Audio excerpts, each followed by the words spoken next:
Once hailed as the lost genius of Spanish football, Isco seemed to have vanished from the elite footballing map.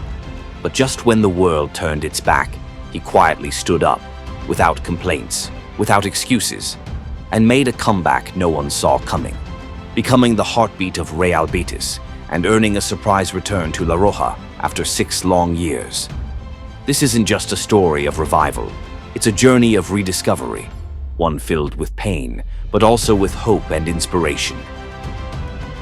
Isco joined Real Madrid in the summer of 2013 for €30 million, becoming the first signing under Carlo Ancelotti. Just 21 years old at the time, he instantly captured the hearts of Madridistas with his silky touch and flair. Yet, carving out a permanent place in a star-studded team wasn't easy, especially with the BBC trio, Bale, Benzema, Cristiano, dominating the front line. Neither Ancelotti nor his successor Zidane could find a tactical setup that naturally accommodated Isco's artistry in a system built on speed and transitions. Still, his bold personality and rare creativity earned him a vital role during one of the most glorious chapters in Real Madrid's history. He lifted 4 Champions League titles in his first 5 seasons, starting in the finals against Juventus 2017 and Liverpool 2018. The year 2017 marked the pinnacle of his career. 12 goals across all competitions, more than any La Liga midfielder. But that same year, uncertainty began clouding his future. Contract talks dragged on, while the media buzzed with interest from the likes of Juventus, Liverpool, Manchester City, and even Barcelona. Eventually, he renewed with Real Madrid, penning a deal through 2022 with a jaw-dropping €700 million release clause. It was a statement of trust from the club. Then came the twist. Julen Lopetegui, Isco's former coach at both Spain U21 and senior level, took the reins at Madrid. Hopes were high, but Lopetegui was sacked after just 14 games. Under interim boss Santiago Solari, Isco was cast aside, while young talents like Vinicius Jr. and Fede Valverde were given the spotlight. Tensions peaked when Isco refused to shake Solari's hand after a loss and voiced his frustration publicly on social media. Zidane returned in 2019 and tried to revive Isco's career. But by then, the physical demands of modern football had caught up with him. His natural position, the classic number 10, was disappearing from elite systems. Fitness issues and inconsistent training further eroded his place in the squad. Though he was handed chances in big games, Isco mostly watched from the bench, still earning top wages under his 2017 contract. By summer 2021, Real Madrid were ready to let him go. AC Milan made an offer, but Isco turned it down, unwilling to sacrifice his salary.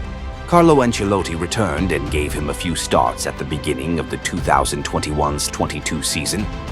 But it was clear he was no longer the same player. He started just once in La Liga and didn't play a single minute in the Champions League.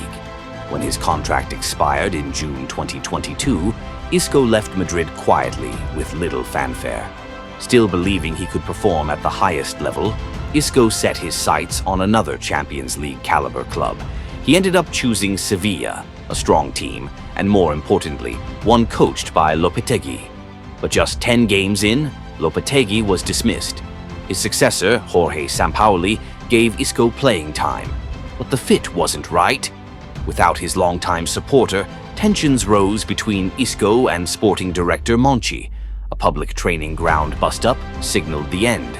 Sevilla terminated his 2-year deal just 6 months in.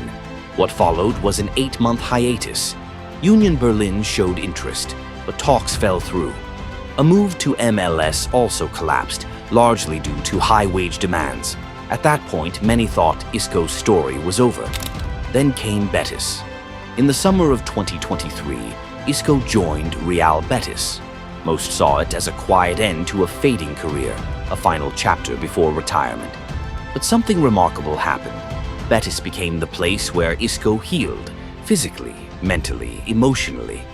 Isco once said he needed time to pause, to rebuild himself. He leaned on his family, sought help from therapists, and slowly emerged from the shadows. Today, he feels stronger than ever. At Real Betis, Isco isn't just showcasing the trademark flair we all remember. He's added discipline, tactical awareness, and a deep sense of purpose to his game. Gone is the over-reliance on tricks and flicks. In its place, simplicity, efficiency, maturity. This version of Isco is living proof that a player once cast aside can rise again, if given the right environment and if he's willing to evolve. Betis, with what many saw as a compassion signing, may have just rescued one of the finest natural talents Europe has seen in the last decade. From near oblivion, Isco is now writing a stunning new chapter, one that might reach a perfect climax in the UEFA Conference League final, where Betis will face Chelsea. They once called him a lost genius, but now Isco is rewriting the final act of his career in the most beautiful way possible, through form, maturity, and above all, one life-changing decision: joining Betis. When Isco received his call-up to the Spanish national team after 6 long years, many were surprised. But for anyone watching him at Betis, it wasn't a miracle. It was deserved. Isco isn't just playing well, he's living a footballing rebirth. He understands himself better, knows what he needs to thrive, and has created the conditions for his own brilliance. Isco has always been one of the rare artists of Spanish football. His delicate touches, spatial awareness, and the ability to control a game like a maestro made him a joy to watch. But he disappeared at Real Madrid, nearly revived at Sevilla, then sank again. His talent was never in doubt, but in the wrong environment, without trust, without clarity, he slowly faded. That's when Isco realized he'd lost his way. This is a trap many footballers, even the great ones, fall into. They overlook context. When switching clubs, they often ask only 2 things: what's the team and what's the salary? But they forget the more important questions. Who is the coach? Do I fit the system? What position will I play? What does the club actually expect from me? That's why so many blockbuster signings flop. Not because the player lacks quality, but because they stepped into the wrong environment. Even the most gifted artist can't shine if they're on the wrong stage. Very few are immune to this. Apart from generational talents like Mbappé, Haaland, or Lamine Yamal, most players need the right system and the right timing to truly flourish. A new jersey doesn't automatically mean a new beginning. Isco learned this the hard way. What's admirable about him is that even during the darkest days, he never complained, never blamed anyone. Silently, he kept training, stayed fit, and waited for the right opportunity. And when Betis came calling with Manuel Pellegrini, his former coach at Malaga, Isco didn't hesitate. Not for money, not for fame, but because this was the right place for who he is now, a battle-tested player, matured by adversity, still bursting with creativity, now equipped with leadership and humility.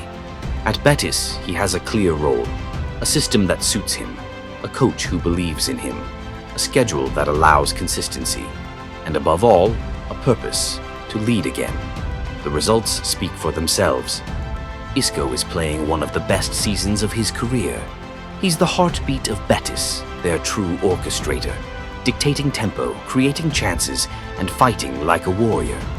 Betis dares to dream of European glory, and Isco is the dream's most vital pillar. His return to La Roja isn't just a reward, it's a statement. A statement that if you're willing to look beyond money and status, if you truly understand who you are and what you need, a career that once seemed over can be reborn in glorious fashion.